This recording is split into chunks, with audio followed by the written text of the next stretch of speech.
My foxwoman roommate has a broken heart. Now she's learning to smile again. When I first moved into the little apartment above the bakery, I expected to find the usual quirks of student housing: creaky floors, odd neighbors, and that one mysterious drawer that never seems to close properly. I didn't expect a foxwoman as a roommate. Her name was Akira, and she wasn't just any foxwoman. She was heartbreak wrapped in orange fur and golden eyes that had once sparkled with mischief but now only held quiet sorrow. I met her properly on the first night. I'd been hauling a box of groceries up the stairs when the door swung open, and she was standing there, half human, half fox, wrapped in a threadbare blanket. Her ears twitched in surprise, and her tail flicked nervously behind her. Hi," I said, trying to sound casual. "I'm your roommate, Miles." "Akira," she replied softly, almost apologetically. "Sorry if I seem strange. I'm still adjusting." I didn't press further, though her adjusting clearly involved more than just moving into a new apartment. The first week was quiet. Too quiet. She kept to her room, emerging only to eat or to leave for what I assumed were errands. When she passed me in the hallway, her eyes barely met mine and her tail drooped low. Something had broken inside her, and it wasn't going to be fixed with polite conversation alone. Then one night, I found her sitting on the balcony, staring at the city lights like they held all the answers she'd lost. I braved the step closer. "You look sad," I said, trying to keep my voice light. "Do you want to talk?" She turned to me, ears flattening. "I don't know if I can. People usually just hurt me further when they try." "Then don't talk," I said. "Just company is fine. You don't have to explain anything." For the first time, she allowed herself to smile. Tiny, cautious, almost fearful that it would disappear if she leaned on it too much. And that was the start. Over the next few weeks, our routine formed slowly, gently. I would leave my dishes in the sink, and she'd quietly wash them, leaving little origami foxes behind as a thank you. I'd hum while making dinner, and she'd peek from her room, sniff the air, and sometimes join me. She still didn't talk much about whatever had broken her heart, but laughter started creeping into her eyes, even if only briefly. One rainy evening, I came home to find her sitting on the floor, surrounded by books and half-finished sketches of foxes. She had tears on her cheeks. "Akira," I asked, kneeling beside her, "want to tell me what's going on?" She shook her head. "It's complicated. I was betrayed. Someone I trusted left me and I don't feel like myself anymore." He nodded. "I get it. Losing trust hurts more than anything else. But you don't have to face it alone."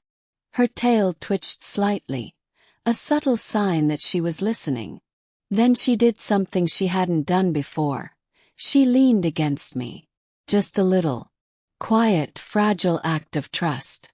And in that small gesture, I could feel the first threads of her healing beginning to weave. Over the next month, I tried to help her rediscover herself. We went for long walks in the park, where she would chase leaves with her nimble fox-like reflexes and laugh when I tripped trying to catch her. We baked bread together, laughing as flour coated both of us in clouds of white. Sometimes she would pull out her sketchpad and draw me as a clumsy fox, and I'd pretend to be offended.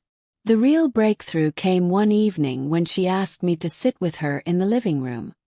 Her hands shook slightly as she handed me a small, intricately folded note. "Read it," she whispered. I unfolded it to find a message in delicate script. "I am learning to smile again. Thanks to you." Blinked, touched. "Akira, that's beautiful." She looked down at her hands, ears twitching nervously. "I mean it.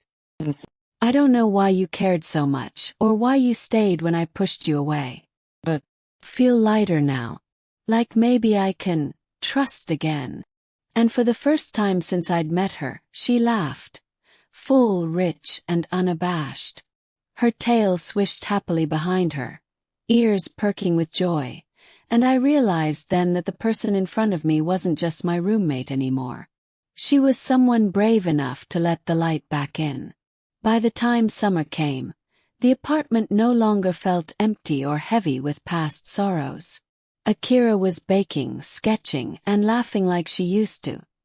Her heart still tender but no longer broken beyond repair. I would catch her staring out the window, tail curling with contentment, a small, confident smile playing on her lips. And I knew that no matter what had happened before, she had found a place to be herself again. Sometimes at night, I would hear her humming quietly in her room. The melody was soft and gentle, like the sound of a heart learning to beat freely once more. And I knew that whatever had once hurt her, whatever had made her withdraw into herself, it was finally fading. Akira had found her smile again, and in that smile I saw hope, resilience, and a friendship that had grown stronger than any heartbreak ever could. By the time summer arrived, the apartment felt brighter, warmer, almost alive. Akira's laughter echoed through the rooms as she baked, sketched, or chased leaves in the small courtyard outside. The heaviness she'd carried for months had begun to lift, replaced by a cautious but growing joy. One evening, she asked me to sit beside her on the couch. Her hands trembled slightly as she handed me a folded note. "Read it," she whispered. I unfolded the delicate paper to find her words. "I am learning to smile again. Thanks to you." I blinked, touched, and she looked at me, ears flicking nervously. "I don't know why you stayed or why you cared so much when I pushed you away," she admitted softly. "But feel lighter now. Like I can trust again." Her laugh, genuine, rich, and unrestrained, filled the room. Her tail swished behind her, ears perking, and in that moment, I realized the person before me was not just my roommate but someone who had chosen to let herself heal. From that day forward, Akira embraced life in ways she had feared she never could.